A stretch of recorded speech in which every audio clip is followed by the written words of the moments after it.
Petersburg as the chairman of the Atomic Energy Commission in 1964. I've followed these issues of non-proliferation and nuclear power since then, and I'm kind of disappointed in what's going on today, and including what's been spoken at this panel.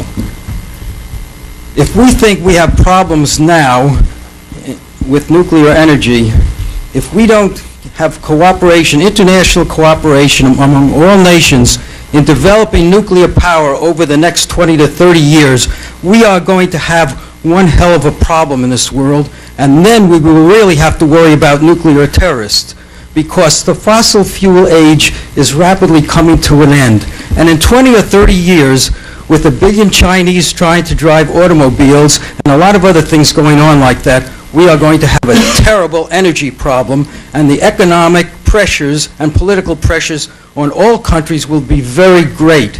And I think that India is on the right track. I think we should go ahead and have cooperation in any way with any country that wants to develop nuclear power, whether it's using plutonium, breeder reactors, thorium, or any other way they can develop nuclear power. As long as that power is clean and there are safeguards, I think we have a lot more to worry about than the proliferation of nuclear weapons. Countries also that have nuclear power will tend to have more self-esteem, and they will have less developing terrorists and more developing scientists and education, and we'll all be better off if we move ahead with nuclear power in that way. Thank you. I guess you want to make children do their homework? A question right there?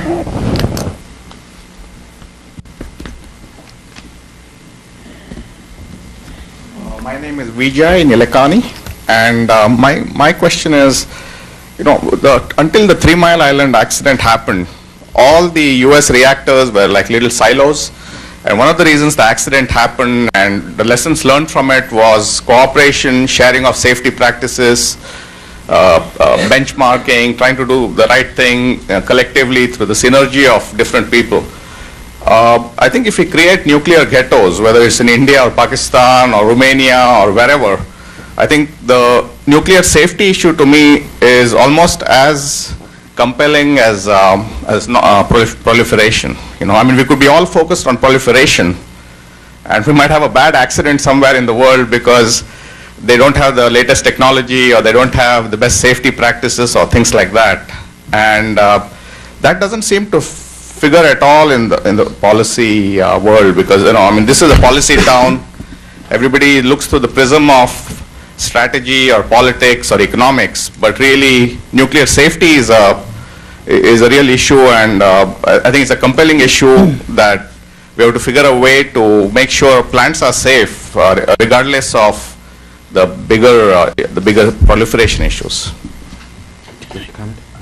I'm happy you raised that question.